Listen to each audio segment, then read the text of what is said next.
사진 한 장 보여드리겠습니다. 1월 1일 날 새해 일출 광경을 구경하는 모습인데요. 가슴에다가 강아지를 안고 있는 이제 그런 사진입니다. 지금 사진을 저것도 참 사진을 또 역광으로 찍었어요.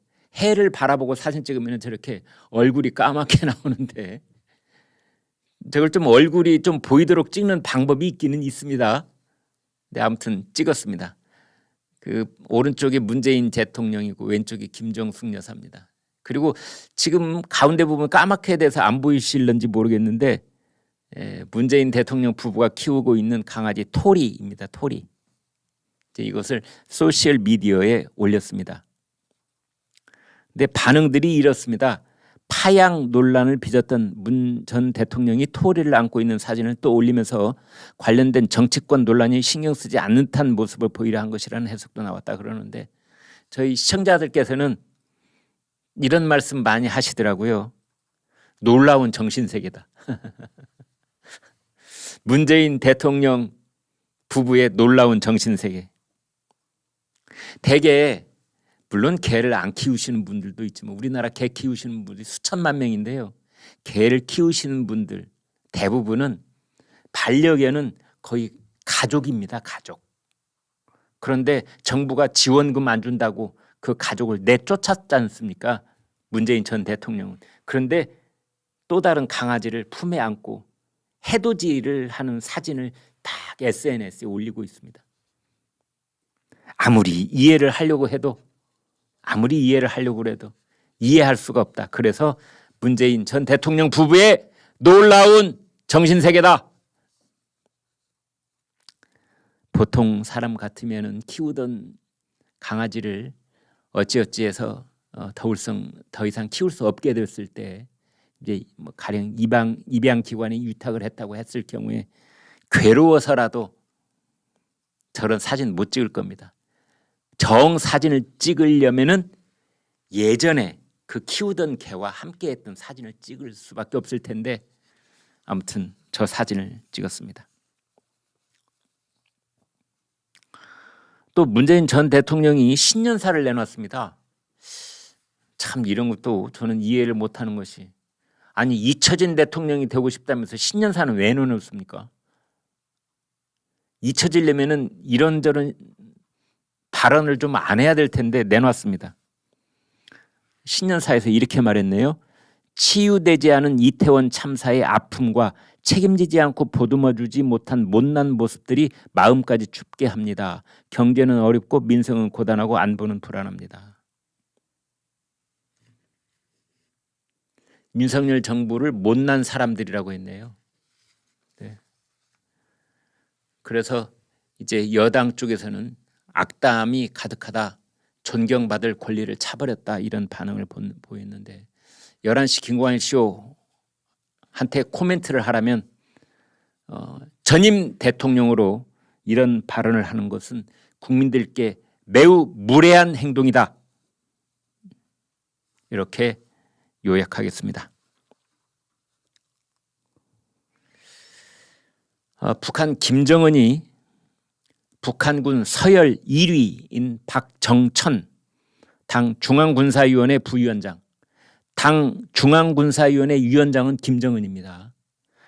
그래서 당 중앙군사위원회 부위원장이 이제 군서열 1위인 셈인데요. 박정천을 해임했습니다. 그래서 지금 보시는 이 사진에서 다른 사람들은 다 오른손을 들어서 이 인사 문제에 대해서 표결을 하고 있는데 지금 고개를 푹 숙이고 있고 손도 들지 못하는 사람이 박정천입니다. 그래서 왜 그런가, 왜 저렇게 거의 숙청당하는 인사를 당했는가 생각을 해보면은 이제 우리 군이 북쪽으로 무인기를 올려 보냈는데 그것을 탐지하지 못한 것에 대한 책임을 물은 것이 아니냐, 뭐 이런 분석이 나오고 있습니다. 다음 사진 한 장 보여드리겠습니다. 북한 김정은이 딸 김주애하고 미사일 관련 시설을 둘러보는 모습을 공개를 했는데요. 바로 저 사진입니다. 이번이 두 번째지요. 그래서 딸을 데리고 미사일 시설이 있는 곳을 이제 둘러보는 사진인데요. 여러분 저런 사진 보시면은 어떤 생각이 드십니까? 보통 사람 같으면, 보통스러운 나라의 보통스러운 그 국가 지도자 같으면 눈에 넣어도 아프지 않을 딸과 10살 박이 딸하고 절대 데려가지 않을 장소 중에 하나가 저런 장소일 겁니다. 안 그렇습니까? 여러분 이 저 방송 저하고 같이 지금 공유하고 계시는 여러분들께서 10살짜리 딸이 있거나 10살짜리 손녀가 있으면 그 손녀 손잡고 절대로 가지 않을 장소 중에 하나가 어디겠습니까? 핵탄도 쏘아 올리는 미사일이 있는 곳 아니겠습니까? 갑자기 궁금하던데요. 혹시 저런 딸 데리고 총살 현장에도 데리고 가는 건 아닙니까? 그런 궁금증이 갑자기 들었습니다. 북한의 김정은 연말에 이런 얘기를 했습니다. 남조선 전역이 사정권이다. 핵폭탄을 기하급수적으로 늘릴 것이다.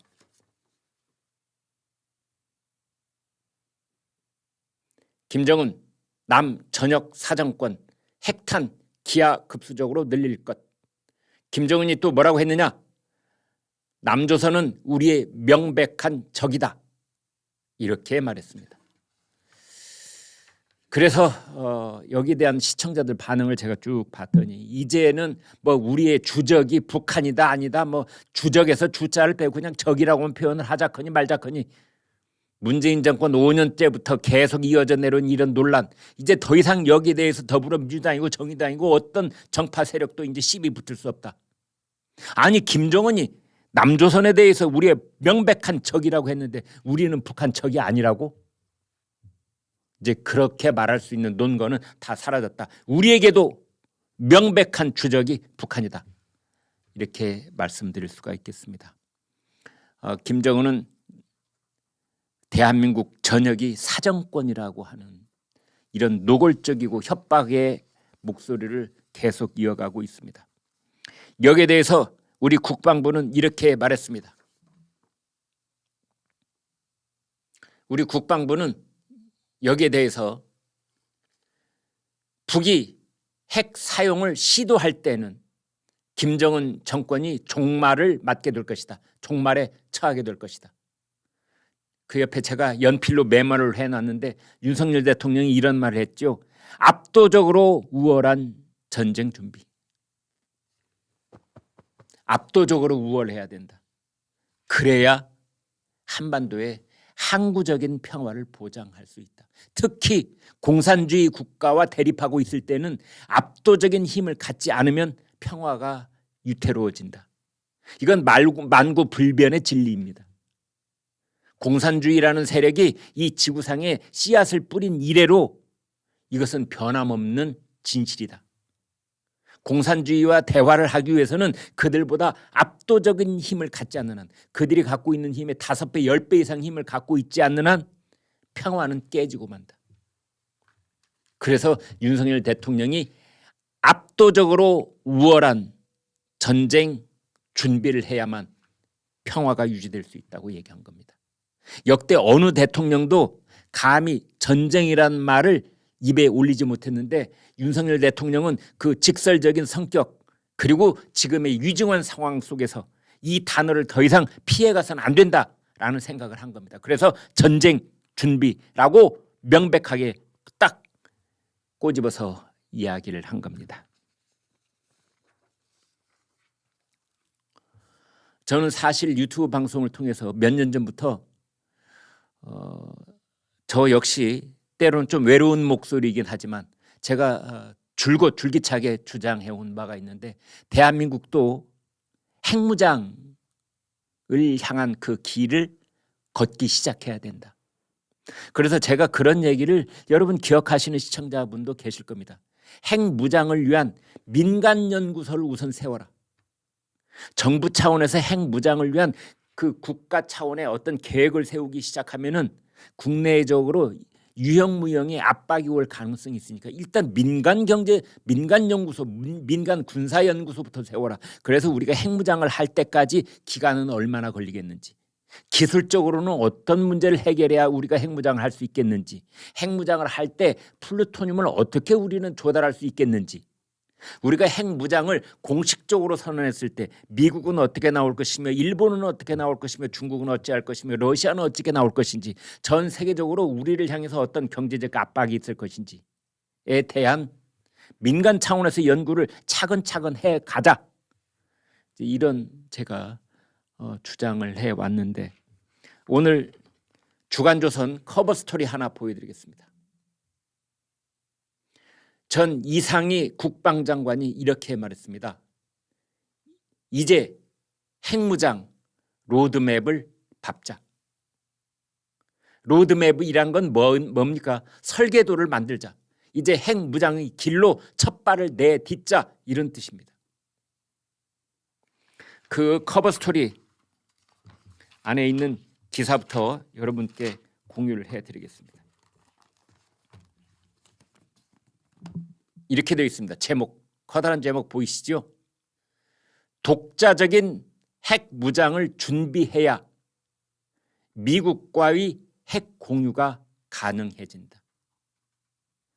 국제적인 제재가 아무리 혹독하다라도 대한민국과 대한민국 국민의 생존이 우선이다.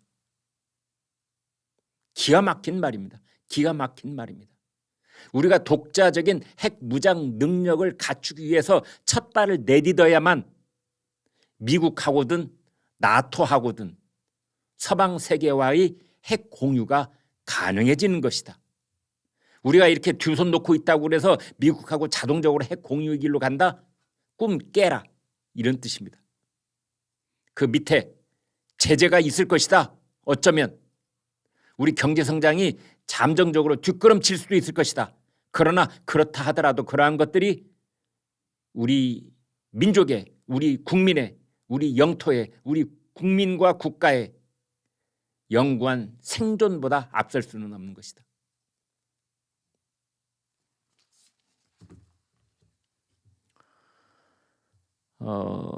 여러분 다 기억나실 겁니다. 인도가 핵무장을 하고 파키스탄이 핵무장을 했을 때,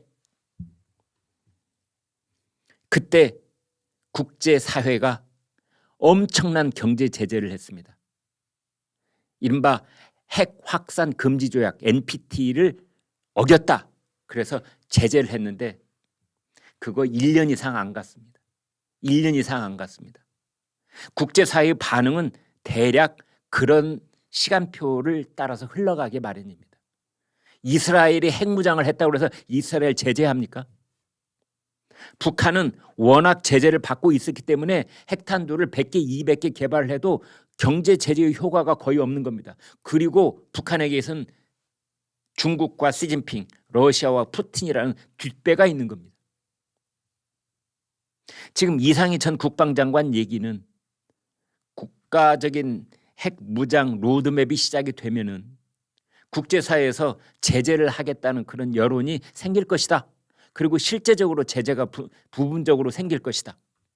어떤 그 전문가에 따라서는 우리의 GNP가 약 20, 30% 후퇴할 가능성도 있다. 이렇게 아주 비관적으로 보는 사람도 있습니다. 그건 좀 극단적인 견해인 것 같고요.